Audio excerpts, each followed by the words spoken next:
This lesson is for Advanced Algebra, Lesson 11.7 on Finite Differences. The word finite is the opposite of infinite. When something is infinite, it does what? It goes on forever. So something that's finite has an end. So if we're talking about differences that have an end, in math class, the word difference means subtract. So you're going to keep subtracting until there's a stopping point. The finite differences method will help you determine the degree of a polynomial by subtracting the y values from right to left. Right to left is a little bit different from what we're used to, so I wanted to make sure that that was pointed out to you. The number of differences that you arrive at is going to be the degree of the polynomial. When we do lesson 11.8, we'll use that degree to come up with the actual polynomial itself. So we're basically learning the first step of a longer process in this lesson. So they're going to give you a table and they're going to say, what's the degree? Or they're going to say, find the polynomial that goes with it. You have to find the degree first before you can figure out what the polynomial will be. The way that you do it is to subtract the y values from right to left. So I'm going to start with the second y value and I'm going to say 20 minus 5. And then I write down the answer. I like doing these little V's. They kind of help me visually track where I am, but know that the V itself or the little arrow there is not officially part of the actual method itself. So if you skip over doing that, it'll still work. So now we just keep going right to left.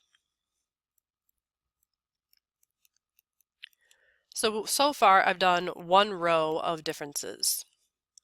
I'm going to continue and I'm going to do the same method on the results that I just got. So I'm going to subtract from right to left.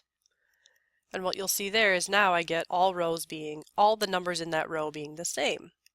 And this is where I'm going to stop on this particular example. Once you get 3 numbers in a row that are the same, count the number of rows that it took you to get to that point, and the number of rows tells you the degree. So we talk about that being the number of differences. So it took me a purple set of differences and a red set of differences. So that was 2 rows of differences, or degree 2. Keep in mind that back in lesson 11.1, we learned some vocabulary about polynomials that are degree 2. They have a specific name. So the polynomial that goes with this particular table will be quadratic in nature, because quadratic polynomials are degree 2. So the first thing you'll do is subtract, and you'll keep subtracting until you get all 3 numbers or 3 numbers in a row that are the same. Go back and count how many differences it took you to get there, and that's going to be the degree.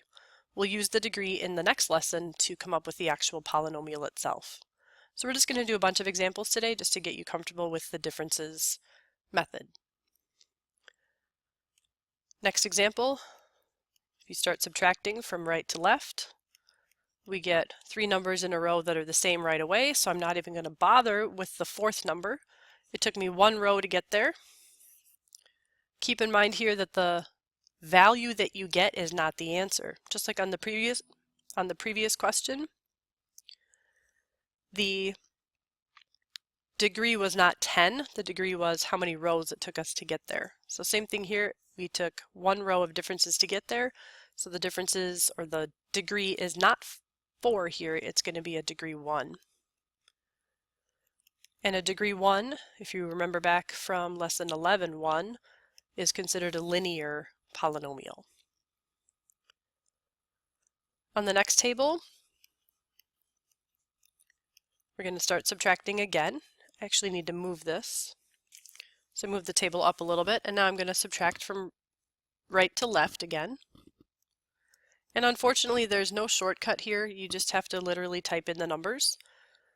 And just be careful, because if you slip and you hit the wrong number by mistake, that's going to throw off all of your numbers from here on out. We didn't get 3 numbers in a row that were the same, so we have to continue to subtract. So now we're going to subtract again. And I still did not get 3 numbers in a row that were the same. So I'm going to subtract again. And now I have 3 numbers in a row that are the same. It took me 1, 2, 3 rows to get there. So this is going to be a degree 3 polynomial, which we would also call a cubic polynomial. I'd like students to try the next one on their own, and the answer will be revealed in the video here shortly.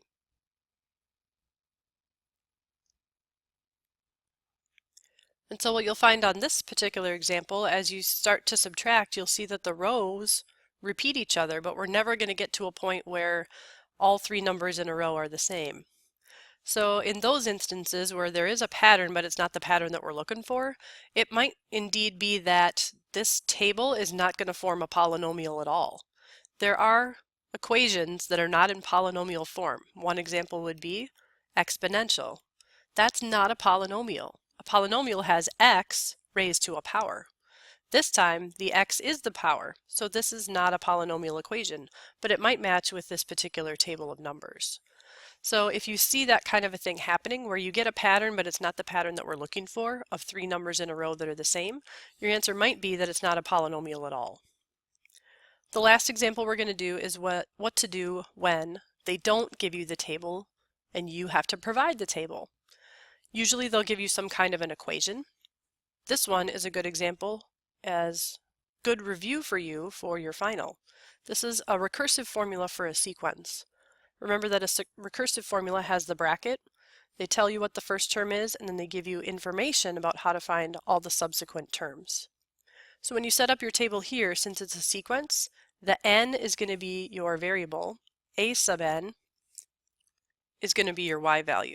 And I use a sub n here because that's what they use in the problem itself. If it said g sub n, I would use a g sub n. Keep in mind that when it's a sequence, the first number has to be term number 1. So your first variable has to be a 1, and then we're going to go all the way up to 7. And you're going to need some significant amount of space here because these numbers get really big really fast.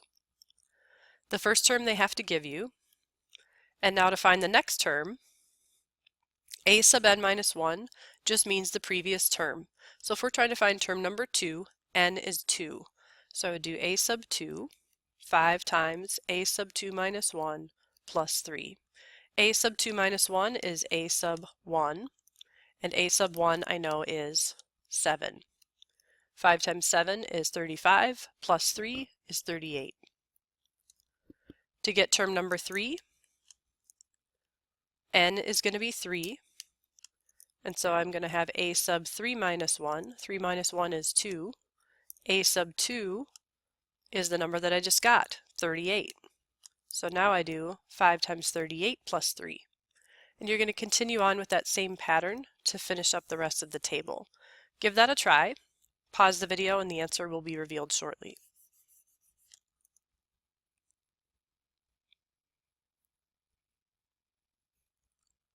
So now I have my numbers, and now we're going to go ahead and answer. So this is answer to part A. Now we're going to figure out if it's a polynomial of degree 6 or less. So we do the finite differences to see what the degree ends up being. So go ahead and start subtracting from right to left on the numbers that you just got. Again, pause the video, and I'll reveal the answer shortly. And so on this table, you get to a point where you get only 3 numbers left, and none of them are the same as each other. And so at that point, you may quit. And so you're going to be able to answer the question at this point. Is it a polynomial of degree 6 or less? Probably not. We weren't able to get to degree 6 because we ran out of numbers. So what is the degree? Well, we weren't able to come up with one, so we're going to say that this must not be a polynomial. As you start subtracting here, you can see that the numbers actually grow. And so in that situation, you're never going to get anywhere. So know that that may come up on occasion. Most of the time you'll start subtracting and you'll be able to come up with the degree.